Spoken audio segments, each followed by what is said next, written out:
अपने आप से पूछिए कि मैं क्या चाहता हूं। उत्तर अंदर से आएगा। प्रसन्नता चाहता हूं,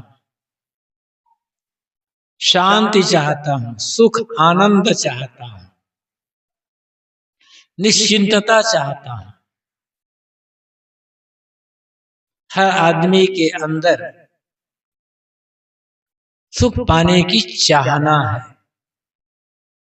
हर आदमी चाहता है कि मेरा पूरा जीवन आनंद से व्यतीत हो।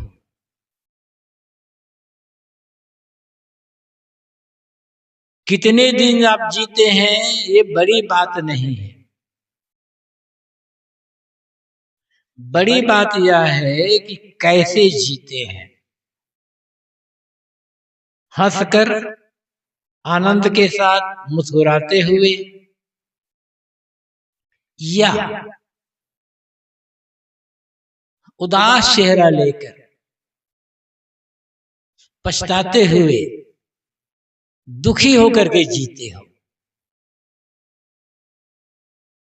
आदमी चाहता है कि हम लंबी उम्र तक जिए, बहुत दिनों तक, 100 साल तक जिए। वेदों में भी कहा गया है, पश्येम सर्दा शतम, श्रृणुयात् सर्दा शतम, जीवेम सर्दा शतम।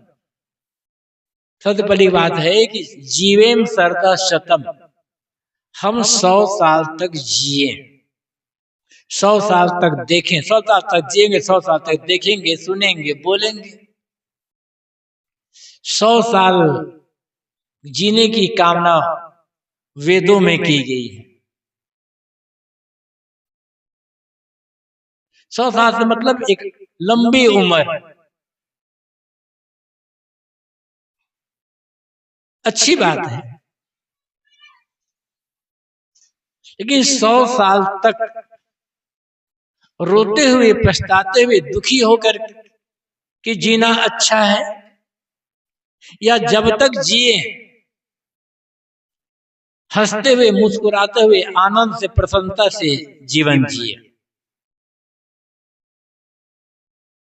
लंबी उम्र मिली, जिंदगी भर रो रहे हैं, शिकायत कर रहे हैं, दुख, उलझे हुए हैं, दुखी हैं, क्या फायदा ऐसा जीवन का। चलते फिरते शरीर छूट जाए, यद्यपि हमारे हाथ में नहीं है। अच्छा जीवन वह है जिस जीवन में मन सदा आनंदित रहे और चलते फिरते शरीर छूट जाए। अब शरीर कैसे छूटेगा ये तो हमारे हाथ में नहीं है, लेकिन प्रसन्नता से मुस्कुराते हुए जीवन जी, ये हमारे हाथ में है। तो करना क्या है? आप पैसा कमाते हो, अच्छी बात है, लेकिन ये सोचेंगे कि ज्यादा पैसा हो जाएगा तो मुस्कुराते हुए, हंसते हुए, प्रसन्नता से जीवन जी लेंगे, धोखा है। बड़े विद्वान बन जाएंगे, बड़े धनवान और बड़े अफसर बन जाएंगे, बड़े नेता मंत्री बन जाएंगे तो जीवन सदा आनंद व्यतीत होगा, ऐसा नहीं है। एक बहुत बड़े विद्वान नहीं रह गए हैं, उत्तर प्रदेश के मुख्यमंत्री रहे हैं। वो जमाने में, आज से कम से कम 50 साल पहले से, और जब भारत आजाद हो गया कुछ दिन पश्चात, राजस्थान के गवर्नर रहे हैं, राज्यपाल रहे हैं, बड़े विद्वान थे, भारत प्रसिद्ध नेता थे। जब राजस्थान के वो गवर्नर थे तब बीमार पड़े, और फिर वहां आ गए काशी। काशी उनका मुख्य निवास स्थल था, घर था।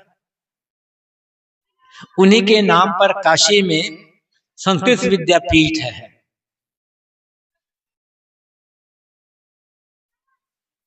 गवर्नर थे, राज्यपाल कोई सब सुविधा उन्हें मिली हुई थी, लेकिन उन्होंने क्या कहा था, अब इसी जीवन में मैं नरक भोग रहा हूं, अब फिर से मुझे दुनिया में आने की आवश्यकता नहीं है, दुनिया में देह धारण करके नहीं आना है। तो गवर्नर हो गए, मुख्यमंत्री हो गए तो क्या दुख नहीं होगा? हर आदमी जो गवर्नर या मुख्यमंत्री या मंत्री या नेता तो नहीं हो सकता है, लेकिन हर आदमी प्रसन्नता से जी सकता है। प्रसन्नता, आनंद, सुख, मुस्कुराना आपके हाथ में है। अब ये धन से नहीं होगा, पद से नहीं होगा, प्रतिष्ठा से नहीं होगा, गद्दी महंती से नहीं होगा, अच्छे विचारों से होगा, अच्छे व्यवहार, अच्छे कर्मों से होगा, जीवन को शोधन करने से होगा।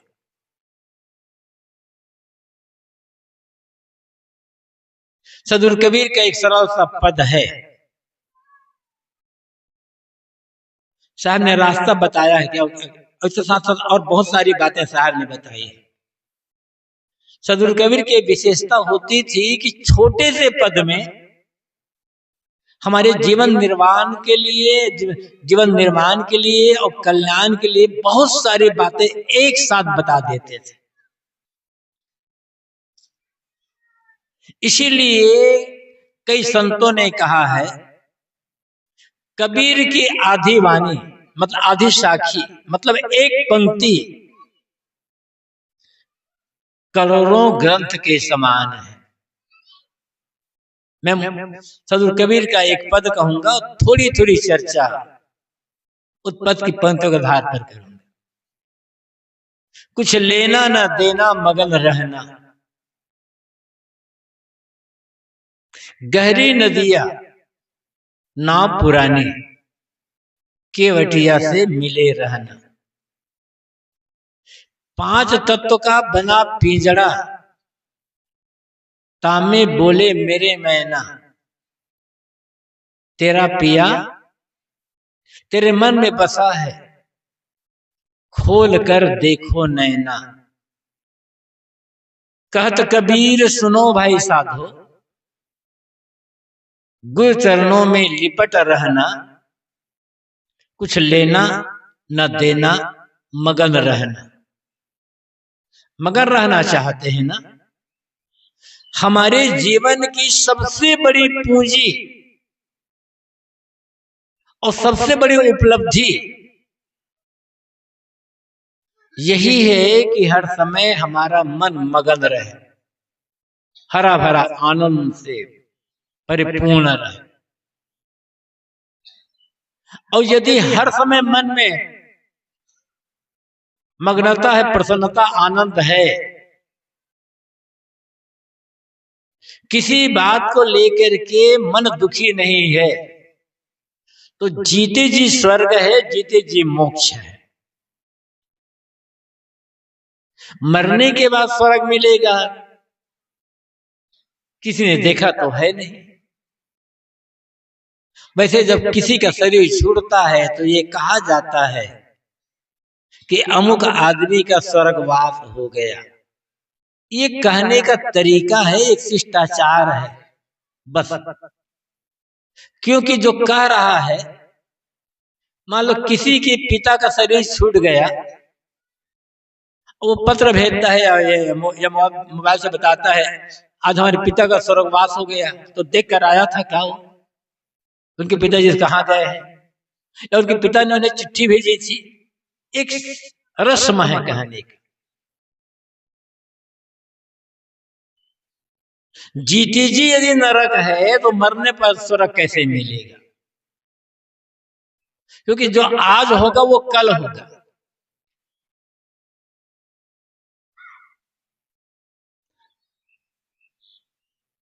तो आज यदि नरक है तो कल भी नरक रहेगा, क्योंकि नरक क्या है?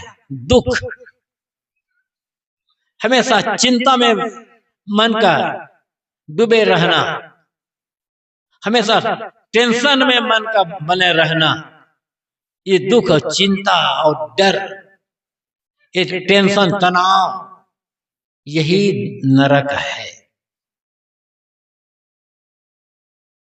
और मन का हमेशा सरल रहना,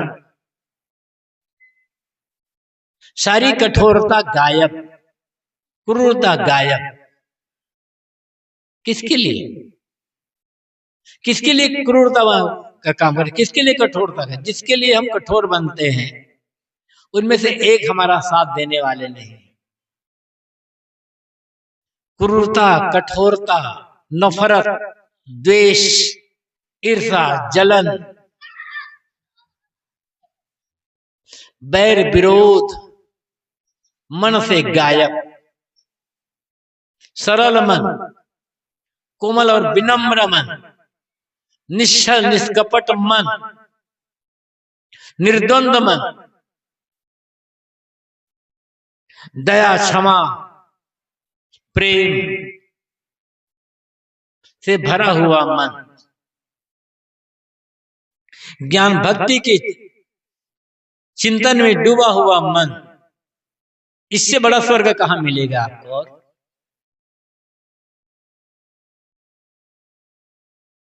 और इसी को आपका साथ जीते जी मोक्ष। हर समय मन में संतोष है, पूर्ण संतोष मन में, कभी किसी कमी का अनुभव नहीं होता है। किसी चीज को देख करके मन ललचाता नहीं है,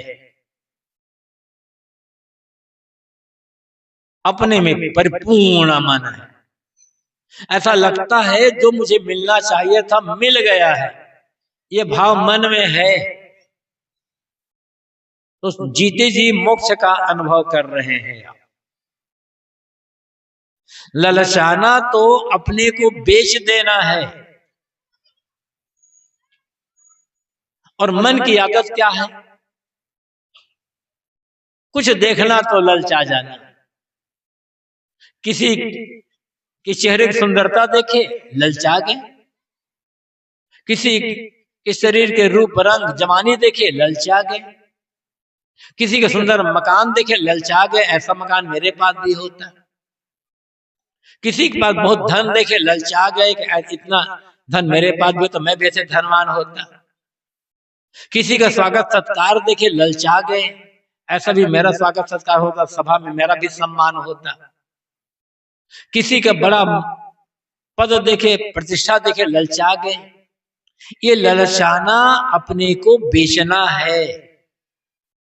ये ललचाना भीतर की दरिद्रता है। जो आदमी भीतर से दरिद्र बना हुआ है,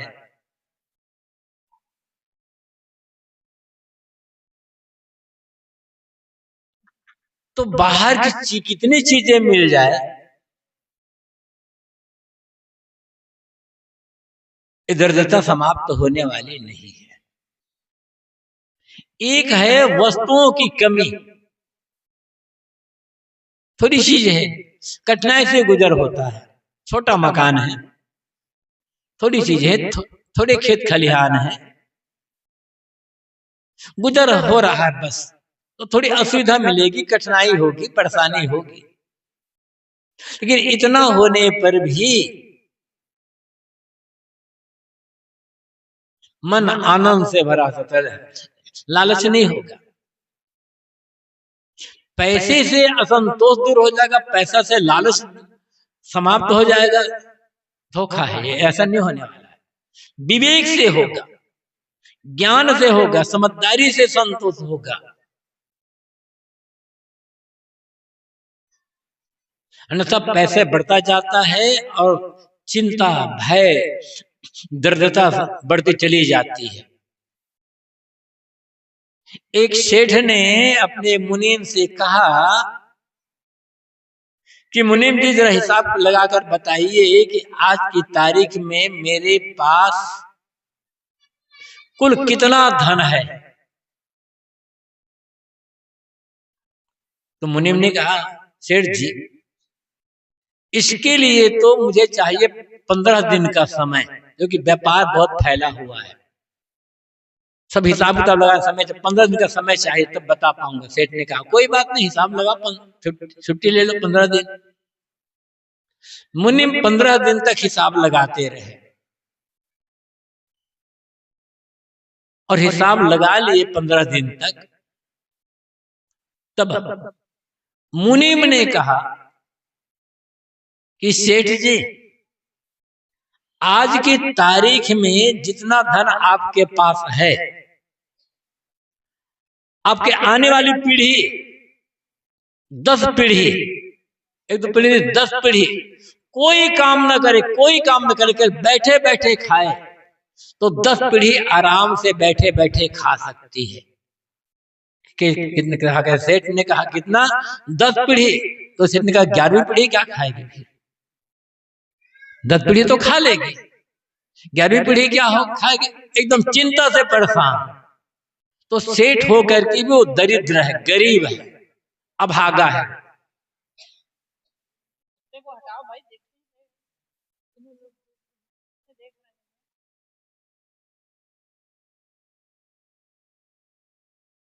शायद भी आया रहा होगा कि कैसे आनंद से रहा जाए सीखने के लिए।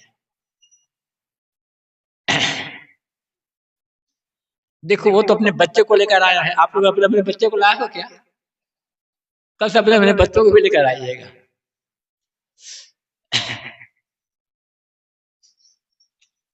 उसी कस्बे में एक बूढ़ी माँ रहती थी।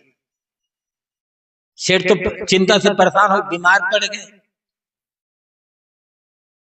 किसी ने सेठ से कहा कि देखो आपके गांव में एक अमुक मोहल्ले में एक झोपड़ी है, उसमें एक बूढ़ी माँ रहती है, उसको कुछ दान कर दो। यदि वो बूढ़ी माँ आपके दान को स्वीकार कर लेती है तो आपकी सारी चिंता, सारा रोग, सारा भय सब समाप्त हो जाएगा, आप प्रसन्न रह सकते हैं। तो सेठ अपने नौकर के साथ एक बोरी में आटा और 5-10 हजार रुपये लेकर के खोदते खोदते बूढ़ी माँ के पास पहुंचा।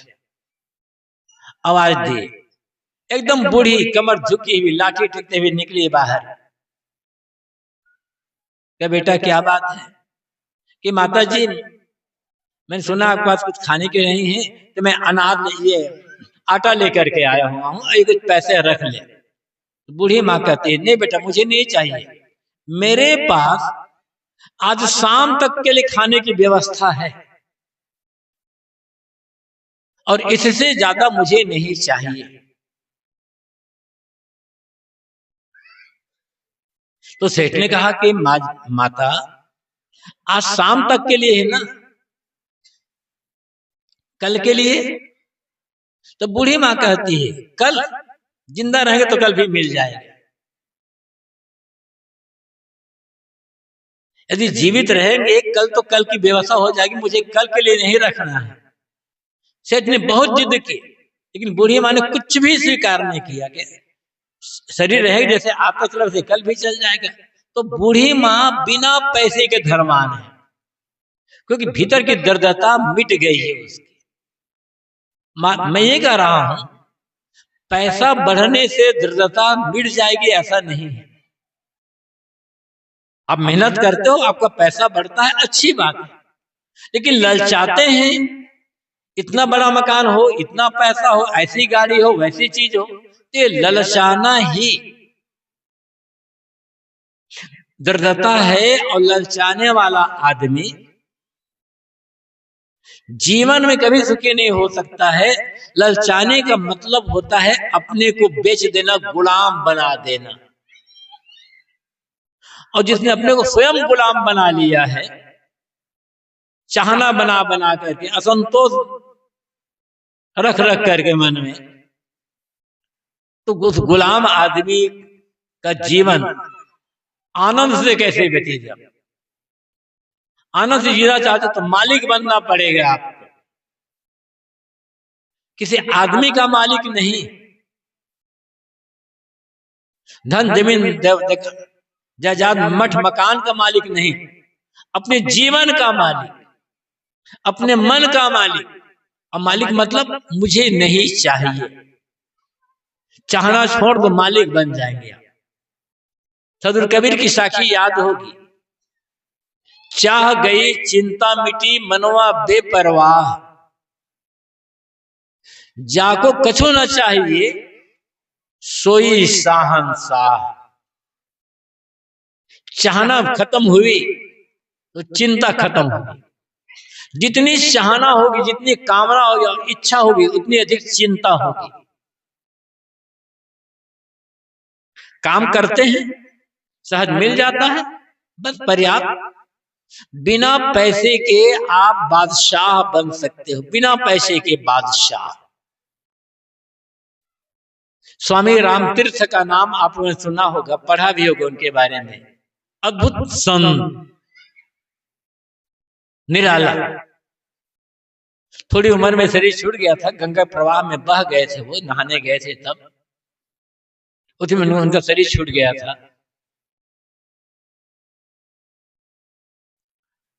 निराले, अद्भुत, सिर्फ एक कपड़ा पहना रहते थे।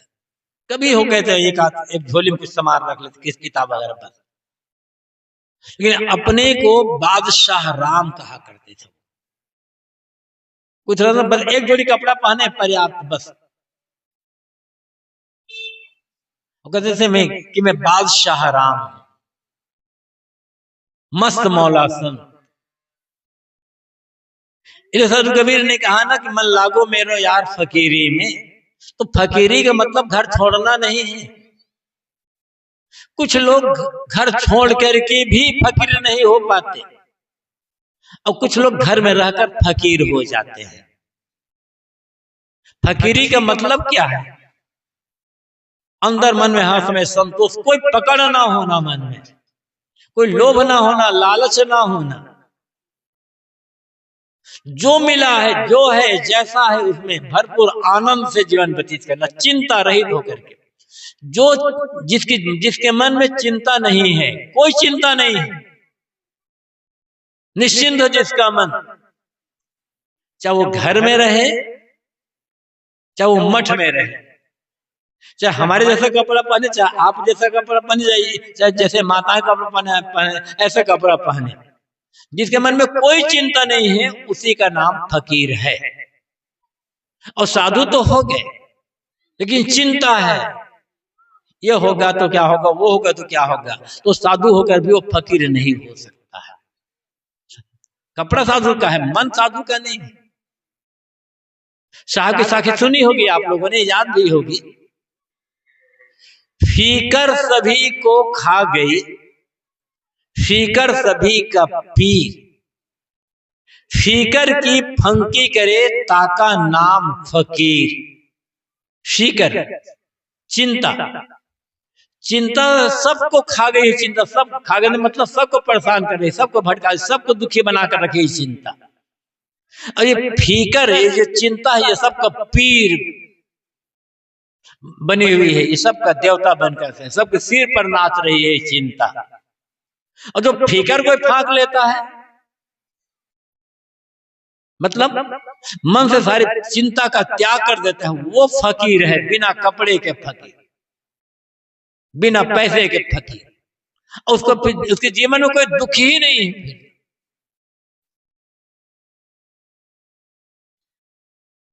काम करें, एक चीज तो याद रखें, अक्सर मैं कहा करता हूं, चिंता किसकी करते, क्यों करते हैं आप?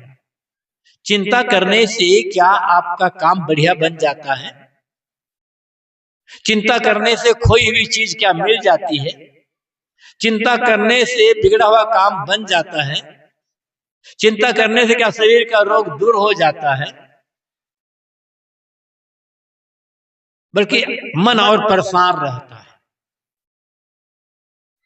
तो एक बात पर विश्वास रखें, काम तो करना है जहां जैसा है, आप खेती किसानी नौकरी व्यापार घर में और भी काम धंधे जो है बात बिहार, ये सब करना है, और भी सावधानी पूर्वक विवेक पूर्वक करना है, समर्पित होकर करना है। लेकिन एक बात याद रखें कि आपके भाग्य को कोई छीन नहीं सकता है। कोई ऐसा बदमाश हो, दुष्ट, वो आपके मकान को छीन सकता है। अब वो खदेड़ कर आपके मकान में कब्जा कर ले, कोई आपके खेत खलिहान में कब्जा कर ले, कोई दुकान गाड़ी घोड़े पर आपको कब्जा कर ले। यहां तक ऐसा कोई बदमाश हो शरीर में पहने कपड़े को भी छीन ले, गहने को भी छीन ले। लेकिन विश्वास रखें, दुनिया में किसी में ताकत नहीं आपकी तकदीर को छीन सके। पूरी दुनिया मिलकर आपकी तकदीर को छीन नहीं सकती। कितनी भी बाढ़ आ जाए, आपकी तकदीर नहीं बहेगी। और कैसी भी आग लग जाए, आपकी तकदीर जलेगी नहीं। फिर चिंता क्यों बात करते हैं? बस वर्तमान में जो उचित है, आवश्यक है, विवेक पूर्वक वह काम करते चले। खाली हाथ बैठना नहीं है। निकम्मा बनकर के जीना अपराध है। चाहे साधु है, वो भी, साधु का भी अपना काम है, सेवा का, भक्ति का, संयम का, साधना का, लोगों को सही रास्ता बताने का। और गृहस्थों का भी अपना काम है ही, खेती किसानी, नौकरी, व्यापार, परिवार का भरण पोषण। जो अपना काम है उसमें आलस न करे, आलसी बनकर, निकम्मा बन करके न बैठे। निकम्मा आदमी दुनिया के लिए भार होता है, और निकम्मा आदमी न भगवान समझता है, न धर्म समझता है, न भक्ति कुछ समझता है। बात में ये कह रहा था कि पूरी जिंदगी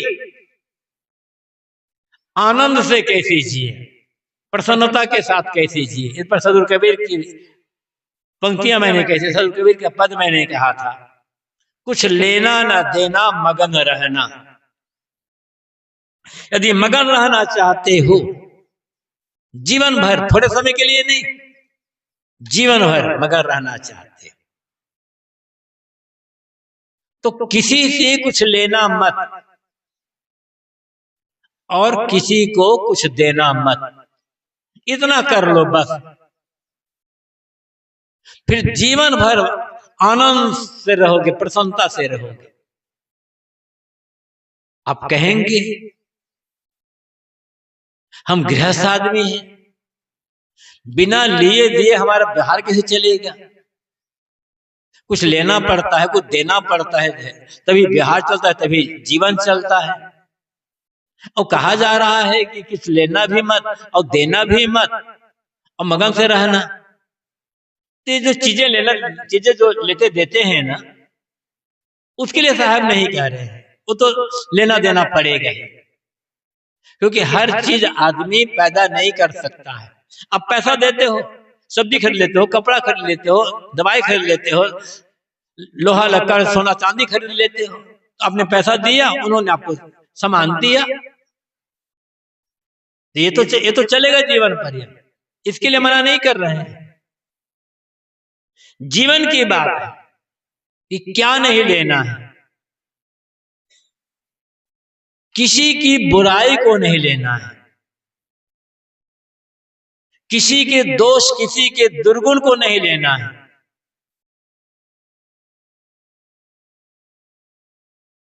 किसी के गलत स्वभाव को अपने में जीवन में नहीं लेना है। अपने जीवन में इतनी बुराई है, अपने जीवन में इतनी कमी है, अपने जीवन में इतने दोष है, दूसरे का बुराई देख देख करके क्या होगा? जितना बुराई देखेंगे, दूसरों की बुराई सोचेंगे, उतना मन और परेशान होता चला जाएगा। लेना ही है ना, अच्छाई लेना शुरू करें।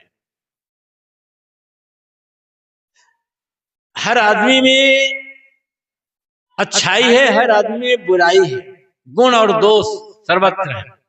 गोस्वामी तुलसीदास ने क्या कहा मानस में, जड़ चेतन गुण दोष में विश्व की न करता है।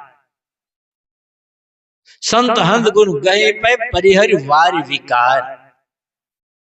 गोस्वामी जी कहते हैं करतार ने, भगवान ने जड़ और चेतन, गुण और दोष में ये संसार को बनाया है। गुण भी है, दोष भी है। तो करना क्या है? हंस के समान बन करके, जैसे कहा जाता है पानी और दूध एक में मिले हुए हों तो हंस दूध ले लेता है, पानी को छोड़ देता है। तो जितनी बुराइयां हैं, जितने दोष हैं, दुर्गुण है, दुराचरण है, दुर्व्यसन है, ये पानी के समान निस्सार है, बेकार। उनको छोड़ दे और दूध के समान जो अच्छाई है, सद्गुण है, सदाचार है, मीठा स्वभाव है, इसको ग्रहण कर ले। और किसी की बुराई बराबर सोचते रहेंगे ना, धीरे धीरे मन नरक बन जाएगा। आप जिस घर परिवार में रहते हो, किसी के यहाँ 2 है, किसी के यहाँ 4, किसी के यहाँ 6, 8, 10 हो सकता है, छोटे बड़े मिलाकर। एक प्रयोग आप करिए 2-4 महीने तक। सुबह उठिए और उठकर आपके घर में जो स्त्री पुरुष, माता पिता, सास ससुर, पति पत्नी, भाई भाभी, दरान जेठान जो भी हो, उनकी केवल बुराई को सोचे। देखे इसमें ये बुराई, इसमें ये बुराई, इसमें केवल बुराई सोचे जाए। इसमें इन्होंने ये गलती की, उन्होंने वो गलती की, उन्होंने वो गलती की, केवल उसकी बुराई सोचा, केवल बुराई की। 4 महीने बाद लगेगा जीवन नरक बन गया, परिवार नरक बन गया, लगता अब यहाँ रहने लायक नहीं है। 4 महीना भी नहीं लगेगा, 1-2 महीना में इतना मन खराब हो जाएगा कि हद लगेगा कि जीवन रख करके क्या करे इतने गलत संसार में। लेकिन इसके विपरीत अब 2-4 महीना अभ्यास करके देखिए।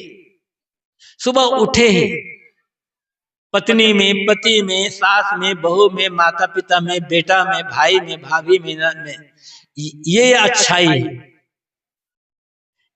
उनका ऐसा मीठा स्वभाव है, ये सद्गुण है, उनकी केवल अच्छाई और जो सद्गुण है उनके बारे में सोचिए।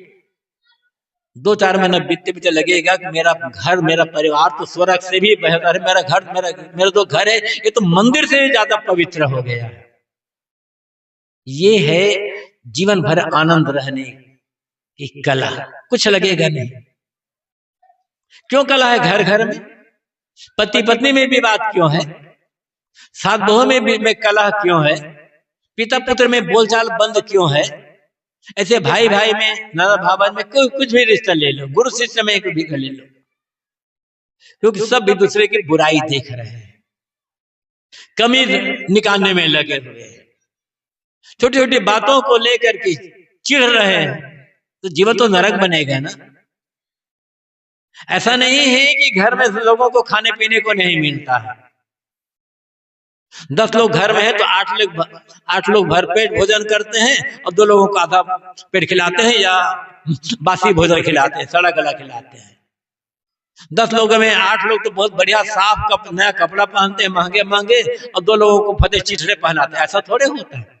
सबको भरपेट खाने को मिलता है, सबको अच्छे कपड़े पहनने को मिलते हैं, रहने की जगह मिलती है, लेकिन दृष्टि कहाँ है? बुराई की तरफ। देखो चील, अब तो चील ही खत्म हो गई है, कहाँ गिद्ध दिखाई पड़ते हैं। तो पहले तो कोई एक जानवर मरता था, कहाँ कहाँ से गिद्ध आ जाते थे उस मरे जानवर को खाने के लिए, अब तो वो भी खत्म है। तो चील आकाश में उड़ती है, बहुत लंबे, बहुत 35, 40, 50 हजार फीट चली जाती है ऊपर। तो इतने आकाश में उड़ने वाले चील, आकाश कैसा है? निर्मल, स्वच्छ। चील भले स्वच्छ आकाश में उड़ रही हो, लेकिन चील की दृष्टि हमेशा जमीन पर पड़े मुर्दे पर होती है। ऐसे ही आदमी का मन चील के समान हो गया है।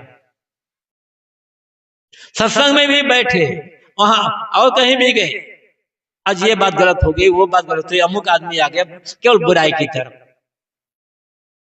कथा भी सुन रहे हैं वहां भी बुराई की तरफ। ये जानबूझकर अपने मन को, अपने घर परिवार को, जीवन को नरक बनाना है। सदगुरु कबीर कहते हैं तुम मगन रहना चाहते हो तो कुछ लेना मत, किसी की बुराई को मत लेना, किसी की बुराई बारे में सोचते मत रहना। इतना सरल उपाय है, सोचते तो रहना है ना। हम लोग मनुष्य हैं और मननात् मनुष्य कहा गया है। जो प्राणी मनन करता है, चिंतन करता है, उस प्राणी को मनुष्य कहा जाता है। हमारे पास मन है, मन का काम क्या है? सोचना। जब आप सो जाते हो, गाढ़ी नींद, एकदम पूरी गाढ़ी नींद, उस समय आपका मन सोचना बंद कर देता है। और हकीकत तो यह है, जब मन सोचना बंद कर देता है तब नींद लगती है। जब तक मन सोचता रहेगा ना, नींद नहीं आएगी। बड़े बड़े लोग कहते हैं महाराज रात के 1 बज जाते हैं, 2 बज जाते हैं, बदलते रहते हैं करवट, नींद नहीं आती। क्यों? टेंशन से भरा हुआ है मन, सोच रहा है बेकार बेकार बात को। यही तो नरक है। कहां मगन से रह पाओगे?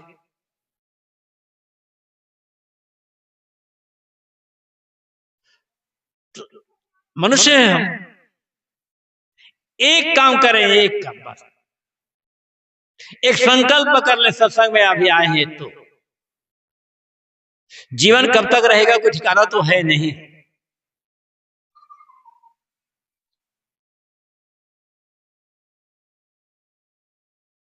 ये संकल्प करना है कि आज के बाद मैं किसी की बुराई, किसी गलती के बारे में सोचूंगा नहीं। मैं जो सोचूंगा अच्छा ही सोचूंगा।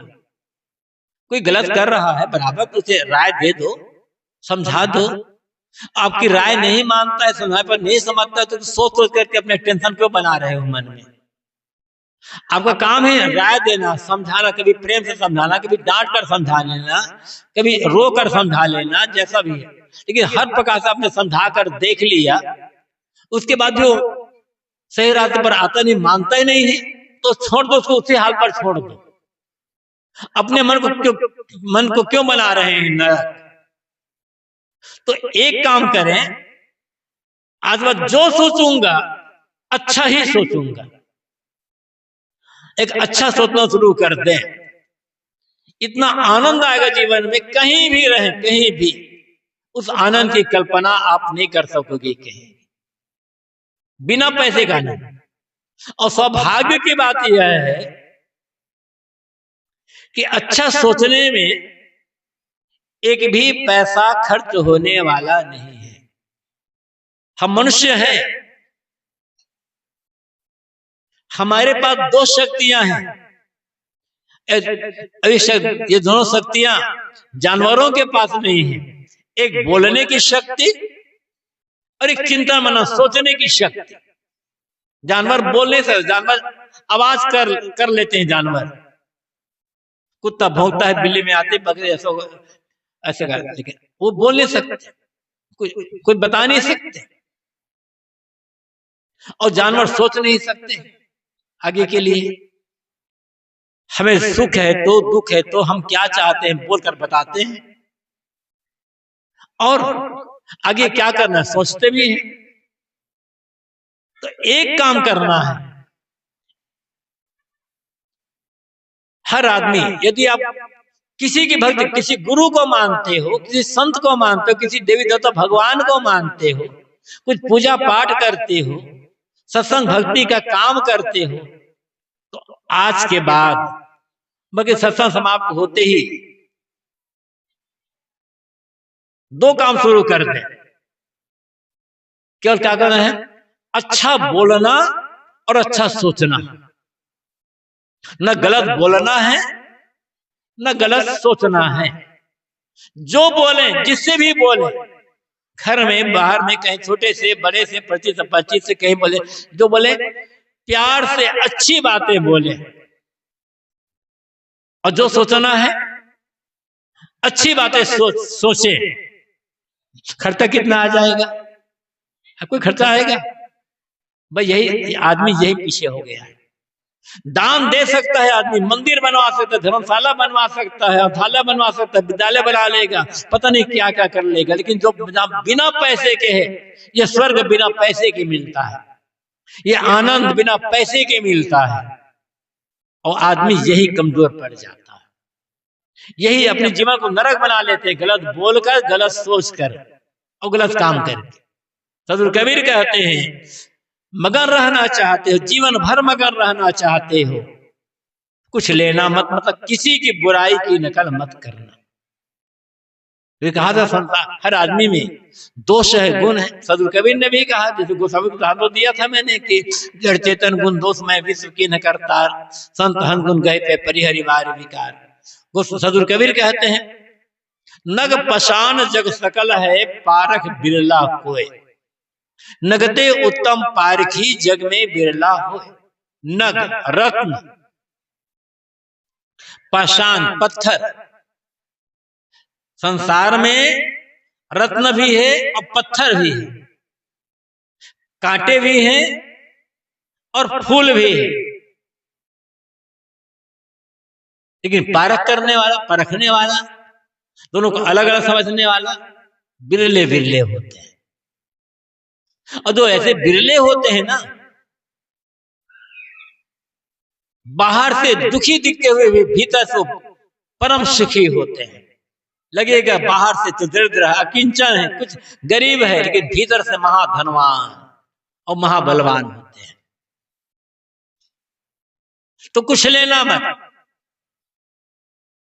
मतलब किसी के दोष दुर्गुण बुराई अपने जीवन में मत लेना, अच्छाई को ले ले और कुछ देना मत।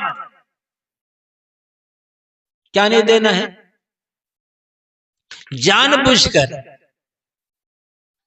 तन मन वचन से किसी को दुख नहीं देना है, बस। जो दे सकते हो सुख दो, अच्छी चीजें दो, बुरी चीजें ना दो। अच्छी चीजें नहीं दे सकते तो गलत चीजें मत दो। आप किसी को सुख नहीं दे सकते, किसी को सुखी नहीं बना सकते, तो कम से कम दुख देकर दुखी बनाना बंद कर दो। देना मत, साहब कहते कुछ देना मत, मतलब यही कह रहा साहब, किसी को दुख मत दो, क्योंकि किसी को दुख दिए, अब अनजान में भूल हो गई, नहीं समझ पाए तो बात तो अलग है, लेकिन जानबूझकर आपने किसी को थोड़ा सा भी धोखा दिया, किसी को थोड़ा सा दुख दिया, तो आपको पछताना पड़ेगा जरूर। जो हम देंगे वो लौट करके आएगा, प्रकृति का नियम है, क्रिया की प्रतिक्रिया होती है। जो देते हैं वो लौट करके आता है। आज बहुत आप लोग किसान लोग बहुत बैठे हैं, खेत में हम जैसे बीज बोएंगे फसल वैसे ही तैयार होगी। धान के बीज बोए हैं, धान की फसल तैयार होगी। गेहूं के बीज बोए, गेहूं फसल तैयार होगी। मटर या चने के बीज बोए तो मटर या चने की फसल तैयार होगी। जैसे बीज वैसी फसल। क्या पाना चाहते हैं? ये जीवन जो भी है ना, ये भी खेत है। हम जो दे रहे हैं जो है लोगों को, वो बीज बोना है। अब किसकी बीज बो रहे हैं? सुख के बीज बो रहे हैं या दुख के बीज बो रहे हैं? ये सोचना होगा। और जितना बीज बोते हैं फसल उतनी तैयार नहीं होती है, कई गुना तैयार होती है फसल। यदि आपने 1 क्विंटल के बीज बोया है तो 50, 60, 70, 100 क्विंटल की फसल तैयार हो जाएगी। ऐसे जीवन की बात है। दिखाई पड़े या ना दिखाई पड़े, आज मिले या ना, चाहे कभी मिले, लेकिन मिलेगी। हमें जीवन में आज जो मिल रहा है, बाहर वाली चीज नहीं कर रहा हूं, भीतर वाला, वो बीज हमने कभी न कभी बोया था, याद हो या ना। और गलत बीज बो करके फिर चाहे कुछ भी कर लो गलत बीज बो करके, फसल गलत ही तैयार होगी। और ध्यान रखना होगा, फसल बोने से ये काम नहीं बनेगा। आप अच्छे बीज नहीं बोते हैं और बीज बो करके उसकी रखवाली नहीं करते हैं, तो गलत बीज इतना पैदा हो जाएंगे कि आप कल्पना भी नहीं कर सकते। कोई किसान अपने खेत में घास के बीज नहीं बोता है, लेकिन घास अपने आप उगती है, अपने आप उगती है। और इतना ही नहीं, बीज आपने धान का बोया और धान से ज्यादा उगाए घास, और आप करोगे क्या? यदि उन घासों को निकाला नहीं तो घास आपके धान बीज को खा जाएंगे। इसलिए आप लोग निराई का काम करवाते हैं मजदूर लगा करके कि हमारे खेत में घास न रहने पाए। घास अन्न की अपेक्षा ज्यादा पनपती है और ज्यादा बीज पैदा करती है।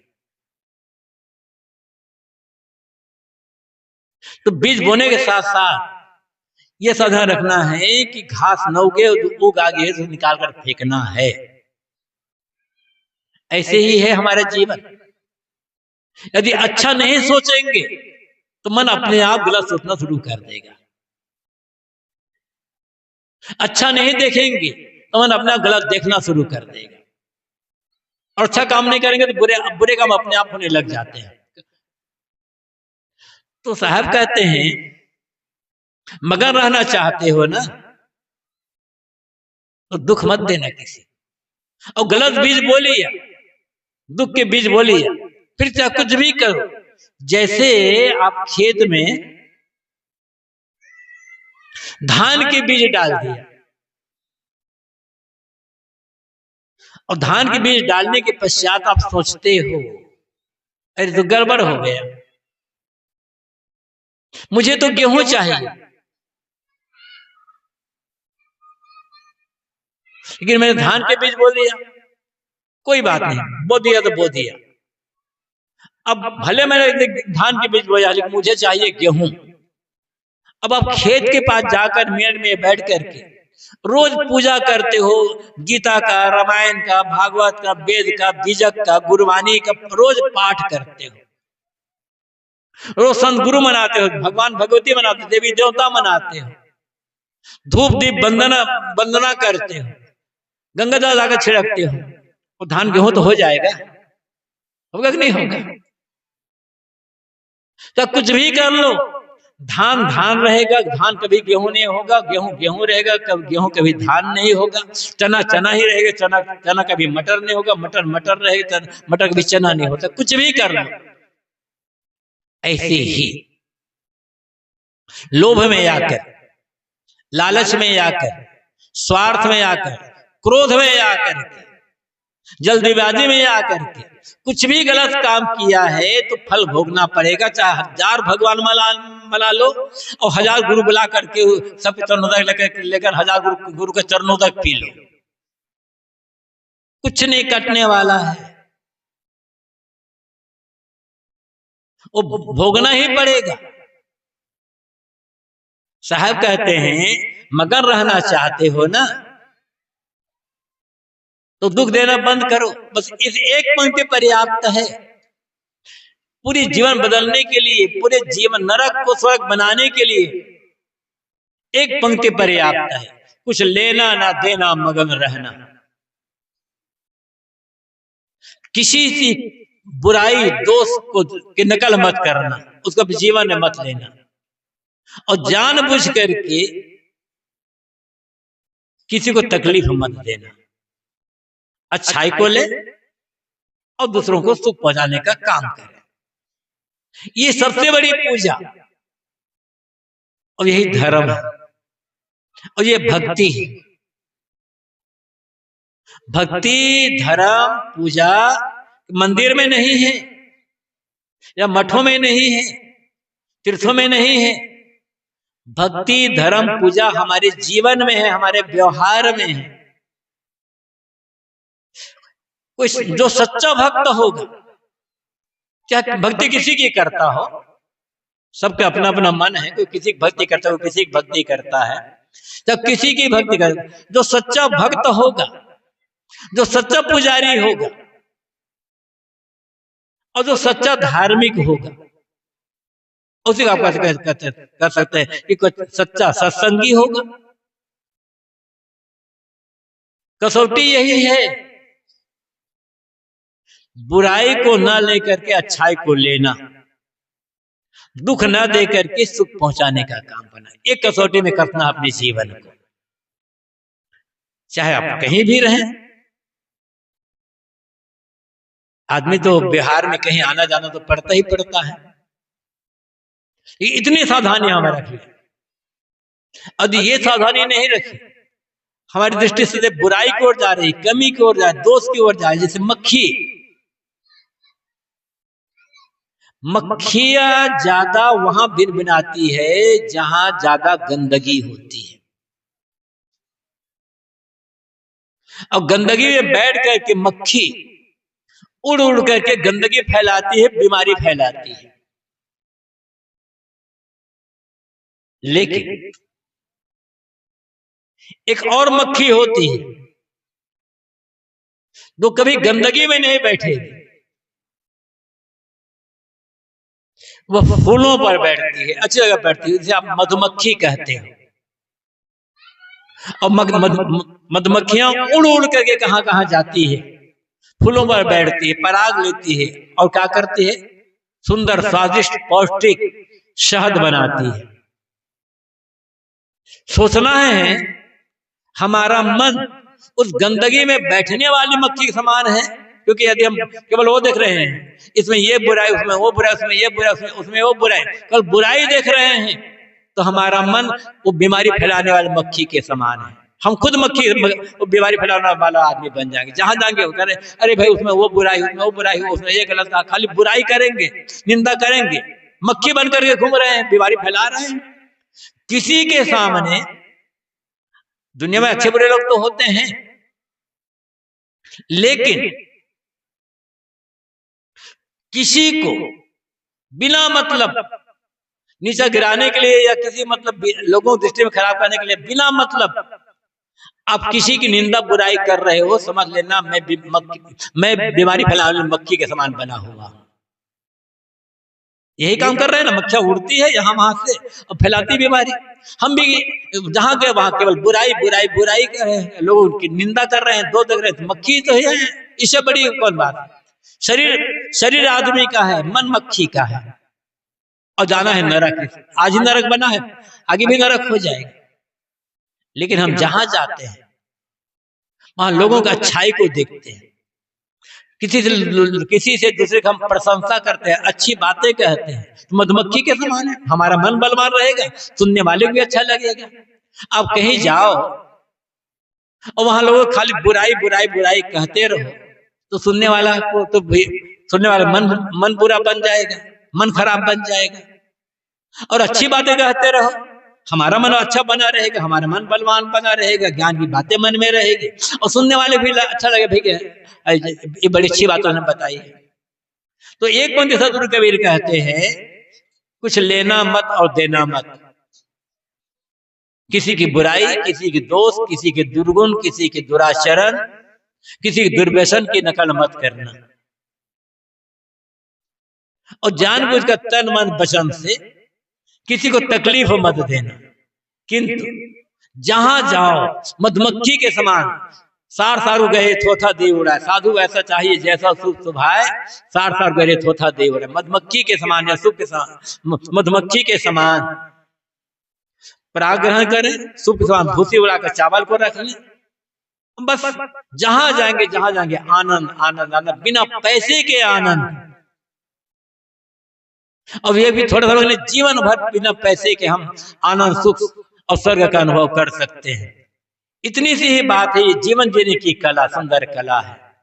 इस एक पंथी सदगुरु कबीर ने जो कहा है उसे हमें समझना है, और समझ करके जीवन वैसे बनाना है। मैंने कहा था एक संकल्प कर ले, आज के बाद जो बोलूंगा अच्छा बोलूंगा, जो सोचूंगा अच्छा सोचूंगा, और जो देखूंगा अच्छा देखूंगा, सद्गुण को देखूंगा। जीवन इतना आनंद से भरेगा ना कि उसके सामने स्वर्ग भी बेकार हो जाएगा। यही काम हमें और आप लोगों को करना है। सब बहुत बहुत धन्यवाद। इससे अपने वाणी को यहीं पर विराम। बोलिए।